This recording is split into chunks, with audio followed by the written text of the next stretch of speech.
CM Revanth Reddy పాలనలో రాష్ట్రం అభివృద్ధి పదంలో ముందుకు వెళ్తోందన్నారు కాంగ్రెస్ నేతలు. దేశంలో ఎక్కడా లేని విధంగా తెలంగాణలో సంక్షేమ పథకాలు అమలవుతున్నాయన్నారు. 10 ఏళ్లలో చేయని డెవలప్మెంట్ ని చూసి బీఆర్ఎస్ నేతలు ఓర్వలేకపోతున్నారని విమర్శించారు. పదే పదే ప్రజాప్రభుత్వంపై తప్పుడు ప్రచారాలు చేస్తున్నారని మండిపడ్డారు హస్తం నేతలు.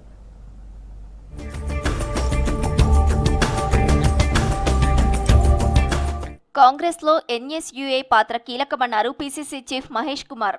ఉక్కు మహిళ ఇందిరాగాంధీ ప్రోద్బలంతో ఏర్పాటైన ఎన్ఎస్యుఐ ఎంతో మంది జాతీయ నాయకులను అందించిందని చెప్పారు.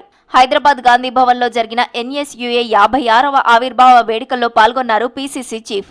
ప్రపంచంలో గర్వించదగ్గ ఉక్కు మహిళ శ్రీమతి ఇందిరాగాంధీ గారు 1971లో కాంగ్రెస్ పార్టీకి ఒక స్టూడెంట్ వింగ్ ఉండాలని ఆనాడు కేరళలో బాగా ప్రాచుర్యంలో ఉన్నటువంటి వెస్ట్ బెంగాల్ ఛాత్ర పరిషత్ని కేరళ స్టూడెంట్ యూనియన్ని కలుపుతూ జాతీయ స్థాయిలో నేషనల్ స్టూడెంట్స్ యూనియన్ ఆఫ్ ఇండియాగా ఆవిర్భవించడం.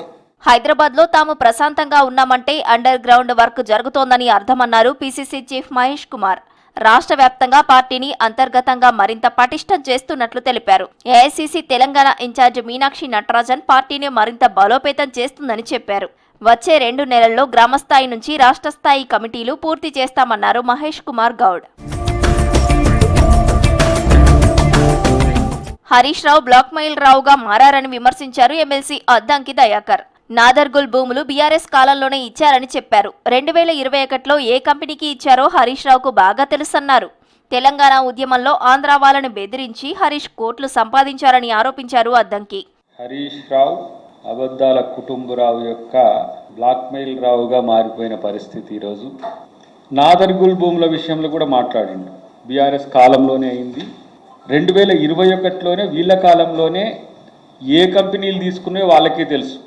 హరీష్ రావుకి ఇంకా బాగా తెలుసు, ఎందుకంటే ఆయనకు భూముల భాష బాగా తెలుస్తుంది. రానున్న రోజుల్లో తెలంగాణ దేశానికి రోల్ మోడల్ గా నిలవబోతోందన్నారు ప్రభుత్వ విప్ ఎన్ఎం శ్రీనివాస్. 30,000 ఎకరాల్లో ఫ్యూచర్ సిటీ ఏర్పాటుతో కొత్త ఉద్యోగాలు వస్తాయన్నారు. 28 గ్లోబల్ కంపెనీలు హైదరాబాద్ రానున్నట్లు చెప్పారు. సీఎం రేవంత్ రెడ్డి చేస్తున్న అభివృద్ధిని ఓర్వలేక కేసీఆర్, కేటీఆర్ తప్పుడు ప్రచారం చేస్తున్నారని విమర్శించారు ఎన్ఎం శ్రీనివాస్. 28 నెలలైంది. ఈ 28 నెలల పాలనను విఫల ప్రయోగంగా చూపించే బృహత్తరమైన భగీరథ ప్రయత్నం కేసీఆర్ గారు, కేటీఆర్ గారు ప్రతిరోజు చేస్తూ ఉన్నారు. 28 నెలల కాలంలో ముఖ్యమైన విభాగాలలో ఈసారి గ్రోత్ కనబడతా ఉంది. ఎన్ఎస్యుఐ 56వ ఆవిర్భావ దినోత్సవ వేడుకలు కరీంనగర్ డీసీసీ కార్యాలయంలో ఘనంగా నిర్వహించారు.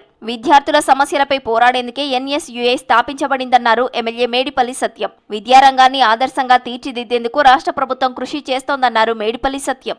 విద్యారంగం మరియు విద్యార్థులు ఎదుర్కొంటున్న సమస్యలపైన ఉద్యమించడానికి, వారి సమస్యల పరిష్కారం కోసం national students union of India Congress పార్టీకి అనుబంధంగా స్థాపించడం జరిగింది.